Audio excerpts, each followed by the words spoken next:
So to start out, the way that the media has really depicted this, and this is, you know, one of my little hobby horses, is they've depicted these cascades towards collective protest in the Middle East and North Africa as highly unusual or watershed events.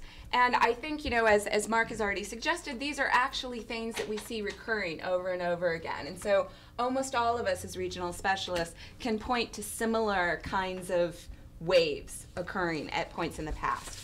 So in Africa, the thing that most is most similar to this is the period 1990 to 1994. And what occurs there, and this is in many ways different from our standard models of democratic transition or even diffusion, is it begins with large-scale collective protest in 28 countries out of 42 in Sub-Saharan Africa. So Africanists chop off North Africa, and so this leaves us with 42 countries. Of those 42, 28 experience large-scale protest.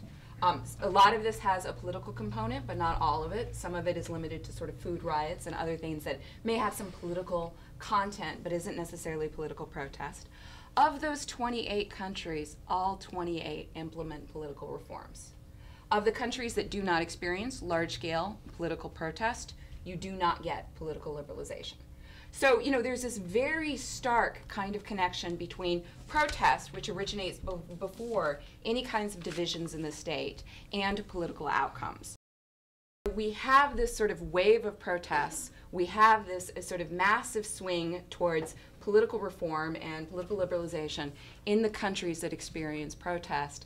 Yet, when we look at that group of countries, you know, 2 years, much less, you know, 10 years out, wildly different outcomes. So, you know, of the 28 that experience protest, 16 actually make it to founding elections that could be considered minimally democratic. The other 12 are horribly flawed by large-scale opposition boycotts, violence, all sorts of other things. Of those 16, I didn't do a count, but several of them, maybe 4 or 5, don't last to their second round of elections. Of those that remain uninterrupted sort of electoral regimes from this period of time to the present, we're still talking about incredibly heavily flawed systems in which there's been strong preservation of the authoritarian status quo, very limited competition, very little alteration in power, except in a small handful of countries. So I think, and this isn't really correlated at all with the scale of protest.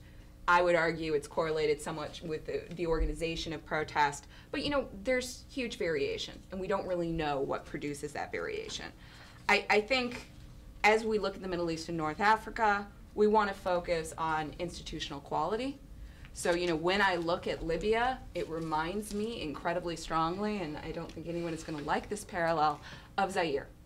You've got an incredibly strongly personalized, what seems to be a strong state, and yet you peel back the sort of top layer of that and there's nothing underneath. And, you know, that is the way I'm sort of reading Libya at this point, and I think it's important to keep in mind that, you know, there are a lot of parallels between African states and some Middle Eastern and North African states.